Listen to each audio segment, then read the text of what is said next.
അന്ന് ദീനല്ലാത്തത് എന്തൊക്കെയാണോ അത് ഇന്നും ദീനാകാൻ പാടുള്ളതല്ല. അത് ഇന്നും ദീനല്ലാത്തതാണ്, ദീനിലില്ലാത്തതാണ് എന്ന് അദ്ദേഹം പറയുകയാണ്.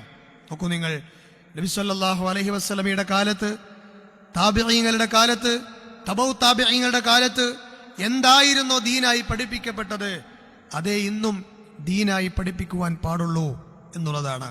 ഞാനും നിങ്ങളും മനസ്സിലാക്കേണ്ടത് ഈ പരിശുദ്ധ മതം പൂർത്തിയാക്കപ്പെട്ടതാണ്. അല്ലാഹുവിന്റെ വിശുദ്ധ ഖുർആൻ നമ്മളോട് പറഞ്ഞല്ലോ എന്ത്? അൽയൗമ അക്മൽതു ലക്കും ദീനക്കും വഅത്മംതു അലൈക്കും നിഅമതി വറദീതു ലക്കുമുൽ ഇസ്ലാമ ദീനാ.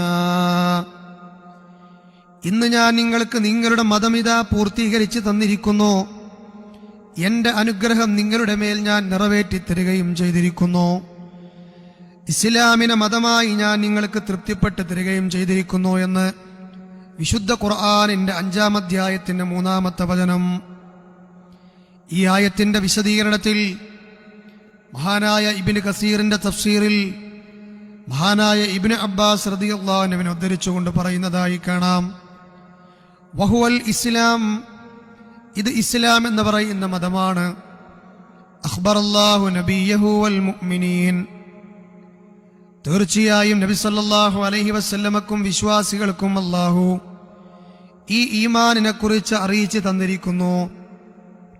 അന്നഹു അക്മല ലഹുമുൽ ഈമാൻ ഫലാ യഹ്താജൂന ഇലാ സിയാദതിഹി അബദാ. ഇനി അതിലേക്കൊന്നും കൂട്ടിച്ചേർക്കാൻ ആവശ്യമില്ലാത്ത വിധം ഈ മതത്തെ അല്ലാഹു പൂർത്തിയാക്കി എന്നുള്ളതാണ്.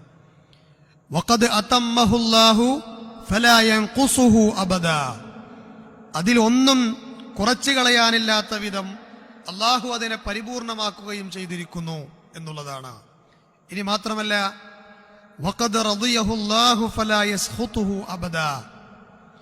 അതിനെ ഒരിക്കലും വെറുക്കാൻ പാടില്ലാത്ത വിധം ഈ മതത്തെ അല്ലാഹു തൃപ്തിപ്പെട്ടു തരികയും ചെയ്തിരിക്കുന്നു എന്നുള്ളതാണ്. അതുകൊണ്ട് ഈ മതത്തെക്കുറിച്ചുകൊണ്ടുള്ള, ഈ മതം നമുക്ക് നൽകിയ നാഥനെ കുറിച്ചുകൊണ്ടുള്ള, ഈ നാഥൻ നമ്മിലേക്ക് പറഞ്ഞയച്ച പ്രവാചകനെ കുറിച്ചുകൊണ്ടുള്ള തൃപ്തീകരണത്തിന്റെ പ്രഖ്യാപനമാണ് നമ്മളെല്ലാം നടത്തുന്നത്. എല്ലാ ദിവസവും റദീതു ബില്ലാഹി റബ്ബാ വബിൽ ഇസ്ലാമി ദീനാ വബിമുഹമ്മദിൻ നബിയ്യാ. റദീതു ബില്ലാഹി റബ്ബാ, എന്റെ റബ്ബ് അല്ലാഹയാണെന്നുള്ളതിൽ ഞാൻ തൃപ്തിപ്പെട്ടവനാണ്. വബിൽ ഇസ്ലാമി ദീനാ, ഇസ്ലാമിന്റെ മതമാണെന്നുള്ളതിലും ഞാൻ തൃപ്തിപ്പെട്ടവനാണ്. വബി മുഹമ്മദിൻ റസൂല, മുഹമ്മദ് നബി സല്ലല്ലാഹു അലൈഹി വസല്ലമ അല്ലാഹുവിന്റെ ദൂതനാണെന്നുള്ളതിലും ഞാൻ ഇതാ തൃപ്തിപ്പെട്ടിരിക്കുന്നു എന്ന് നമ്മളെല്ലാവരും പ്രഖ്യാപിക്കാറുണ്ട്. അതുകൊണ്ട് ഈ മതത്തിൽ ആവശ്യമായ സർവ്വനിർദ്ദേശങ്ങളും പ്രശ്നപരിഹാരങ്ങളും എല്ലാം നമുക്ക് ഹബീബായ റസൂലുള്ളാഹിയിലൂടെ നൽകിക്കഴിഞ്ഞിട്ടുണ്ട്. അതിലിനി ഒന്നും കൂട്ടുകയോ കുറക്കുകയോ ചെയ്യേണ്ടതില്ല എന്ന ചുരുക്കം. മഹാനായ നബി സല്ലല്ലാഹു അലൈഹി വസല്ലമ പറഞ്ഞു, ഇന്നഹു ലൈസ ശൈഉൻ യുഖർരിബുക്കും മിനൽ ജന്ന ഇല്ലാ ഖദ് അമർതുക്കും ബിഹി.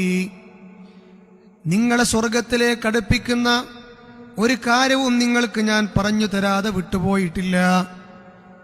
വലൈസ ശൈഉൻ യുഖർരിബുക്കും മിനൻ നാർ ഇല്ലാ ഖദ് നഹൈതുക്കും അൻഹു. ആ ജ്വലിക്കുന്ന നരകത്തിൽ നിന്ന് അകറ്റുന്ന ഒരു കാര്യവും നിങ്ങൾക്ക് ഞാൻ പറഞ്ഞു തരാതെ വിട്ടുപോയിട്ടില്ല. മഹാനായ ഇമാം മാലിക് ബിൻ അനസ് റഹിമഹുല്ല പറയുന്നതായി നമുക്ക് കാണാം. ആരാണ് അദ്ദേഹം? നബി സല്ലല്ലാഹു അലൈഹി വസല്ലമയോടുള്ള സ്നേഹം കാരണം പ്രവാചകൻ അന്തി ഉറങ്ങുന്ന നാട്ടിലൂടെ, മദീനയിലൂടെ വാഹനപ്പുറത്ത് സഞ്ചരിക്കാത്ത മഹാനായ വ്യക്തിയാണ് അദ്ദേഹം. എന്നാൽ അദ്ദേഹം ആരായിരുന്നു? മദീനയിലെ മുദർരിസായിരുന്നു സുദീർഘകാലം, ഖാളിയായിരുന്നു സുദീർഘകാലം, മുഅല്ലിമായിരുന്നു സുദീർഘകാലം എന്ന് നമുക്ക് കാണുവാൻ സാധിക്കും. അങ്ങനെ ഹബീബായ പ്രവാചകനോടുള്ള സ്നേഹം പ്രകടമാക്കിയ മഹാമനീഷികയാണ് അദ്ദേഹം. അദ്ദേഹത്തിന്റെ വാക്കിൽ നമുക്ക് കാണാം, മനിബ്തദഅ ഫിൽ ഇസ്ലാമി ബിദ്അ. ആരെങ്കിലും മതത്തിൽ ഒരു പുതുതായ കാര്യം ഉണ്ടാക്കിയാൽ യറാഹ ഹസന, അതിനെ നല്ലതാണെന്ന് അവൻ അഭിപ്രായപ്പെടുകയും ചെയ്തു കഴിഞ്ഞാൽ ഫഖദ് സഅമ അന്ന മുഹമ്മദൻ സല്ലല്ലാഹു അലൈഹി വസല്ലം ഖാന റിസാല. സുബ്ഹാനല്ലാഹ്. നബി സല്ലല്ലാഹു അലൈഹി വസല്ലം ഹബീബായ പ്രവാചകൻ തന്റെ ദൗത്യ നിർവഹണത്തിൽ വഞ്ചന കാണിച്ചു എന്നാണ് അവൻ വാദിക്കുന്നത്. ഒരു ബിദ്അത്ത് നല്ലതല്ലേ, നല്ലതാണെന്ന് പറഞ്ഞ് ഇസ്ലാമിലേക്ക് ദിക്റുകൾ, ദുആകൾ, അന്നദാനങ്ങൾ, അതുപോലെയുള്ള മദ്ഹുകൾ, അതുപോലെ പുണ്യം വെച്ചുകൊണ്ടുള്ള മറ്റുള്ള പ്രവൃത്തികൾ ഇസ്ലാമിലേക്ക് പ്രത്യേകം കൊണ്ടുവരുന്ന ആളുകൾ വാദിക്കുന്നത് പ്രവാചകൻ അദ്ദേഹത്തിന്റെ ദൗത്യത്തിൽ വഞ്ചന കാണിച്ചു എന്നുള്ളതാണ്. എന്നിട്ട് മഹാനവറുകൾ ആയത്ത് കൊടുത്തു, ലി അന്നല്ലാഹ യഖൂൽ അൽയൗമ അക്മൽതു ലക്കും ദീനക്കും വഅത്മംതു അലൈക്കും നിഅമതി വറദീതു ലക്കുമുൽ ഇസ്ലാമ ദീന. കാരണം തീർച്ചയായും അല്ലാഹു പറഞ്ഞിരിക്കുന്നു, ഈ ദീനിനെ ഇന്നേ ദിവസം ഞാൻ നിങ്ങൾക്ക് പൂർത്തിയാക്കി തന്നിരിക്കുന്നു എന്നുള്ളത്. എന്നിട്ട് അദ്ദേഹം അവസാനത്തിൽ കൂട്ടിച്ചേർത്തത് എങ്ങനെയാണ്? ഫമാലം യകുൻ യൗമഇദിൻ ദീന ഫലാ യകൂനുൽ യൗമ ദീന. അന്ന് ദീനല്ലാത്തത് എന്തൊക്കെയാണോ അത് ഇന്നും ദീനാകാൻ പാടുള്ളതല്ല. അത് ഇന്നും ദീനല്ലാത്തതാണ്, ദീനിലില്ലാത്തതാണ് എന്ന് അദ്ദേഹം പറയുകയാണ്.